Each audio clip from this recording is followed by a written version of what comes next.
Une scène partagée entre un écran de cinéma et un décor de théâtre. Des acteurs qui dialoguent avec les comédiens du film, un film dans lequel ils surgissent ou duquel ils sortent comme par magie.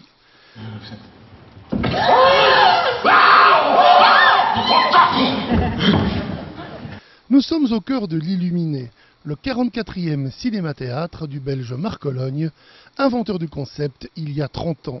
Il n'y a pas un mot que vous ne prononciez dont je ne partage l'évidence de la vérité. Ah, la chose simple que voilà. Chevalier, je me reconnais en vous, vos idées sont les miennes, je vous offre donc mon cachot. Le temps presse.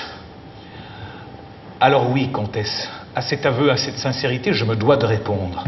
Mais bien évidemment que je ne suis point ici par hasard, mais bien pour tenter de prendre la parole à votre parterre de coquets. Évidemment.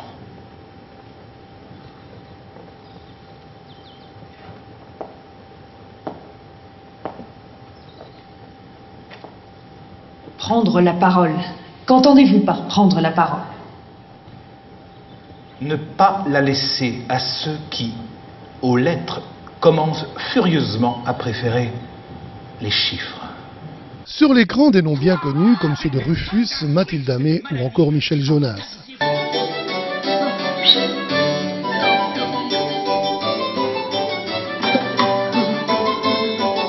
L'Illuminé s'est avéré l'un des tout gros succès du Festival Off 2010. Le bouche à oreille est le meilleur vecteur de la réussite, la salle de 300 places s'avérant trop petite au fil de 24 représentations.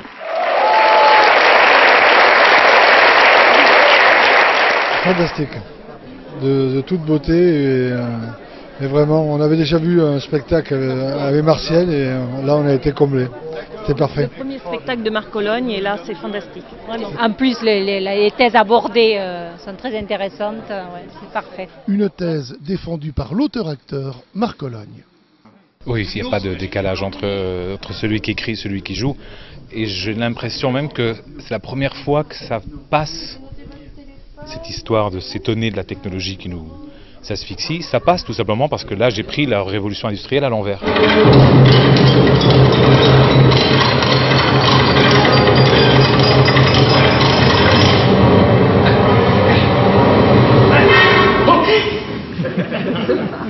Que ma femme remette au roi un manifeste visant à interdire les machines à vapeur. Cela, et toutes, et au plus vite, et sur tout le territoire. Et pour quelle raison vous prie-t-on?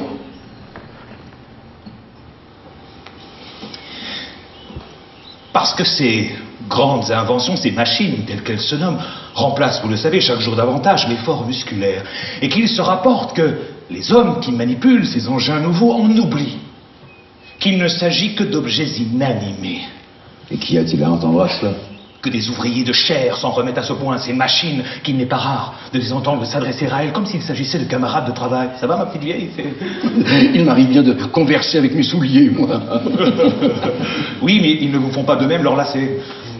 Car il n'est pas rare, paraît-il, sans que personne ne s'en inquiète, que certains de ces manouvriers sont même aperçus en fin de journée en train de caresser, de frotter ces machines comme se frottaient les chevaux après le labour. Et en quoi cela vous pique-t-il?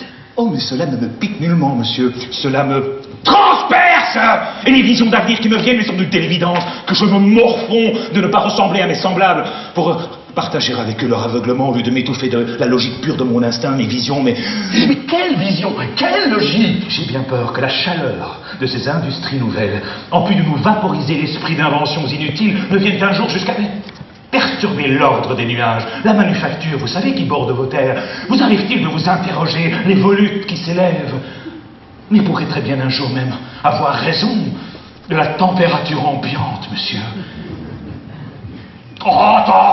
L'idée que quelqu'un s'inquiète, hurle des visions de transformation d'une petite machine à vapeur qui peut devenir un GPS, un pacemaker, une fusée spatiale dès 1788, évidemment c'est une façon de faire de l'écologie à l'envers.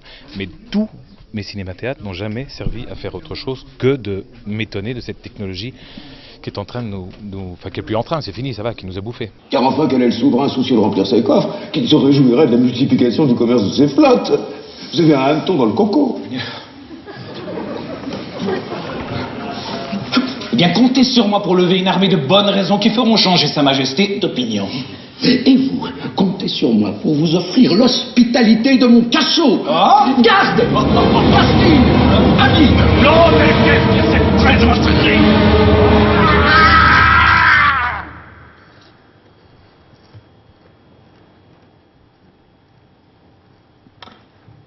Le maintien de vos vigilances. Vos vigilances.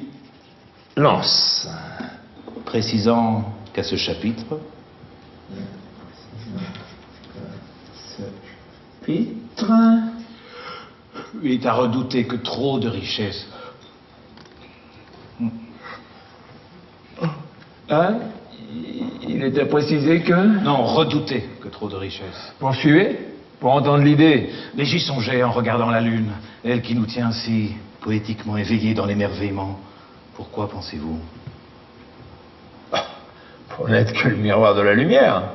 Et par là même ouvrir quelques champs de réflexion sur l'utilité et l'alternance de toutes choses. C'est ce que je sais.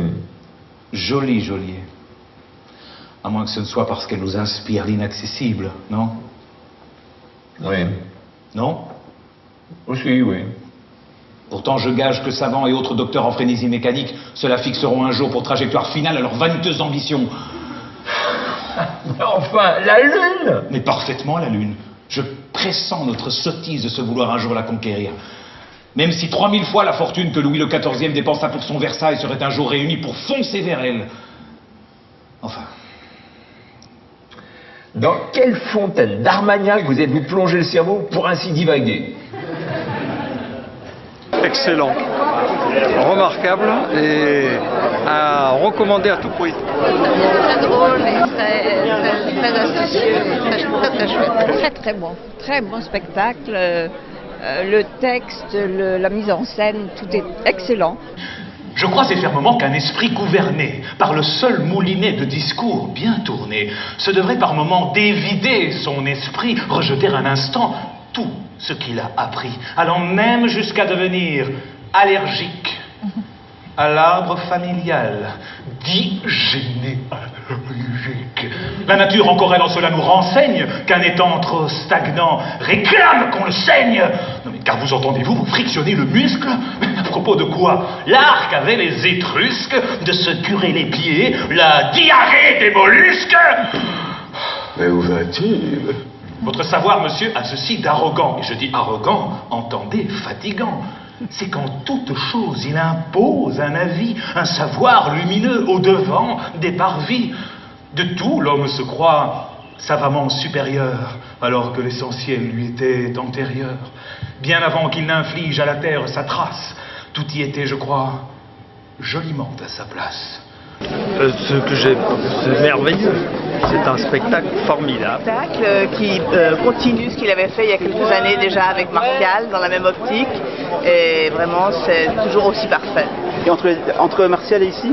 Il y a une certaine évolution parce que le texte est beaucoup plus élaboré. Dans Martial, c'était un peu plus simple. Et là, vraiment, il y a vraiment un travail énorme. Et c'est assez extraordinaire de voir un homme orchestre de cette façon-là, qui sait chanter, qui sait jouer et qui sait en même temps faire de la mise en scène. Splendide. C'est le plus beau spectacle qu'on ait vu à Avignon cette saison.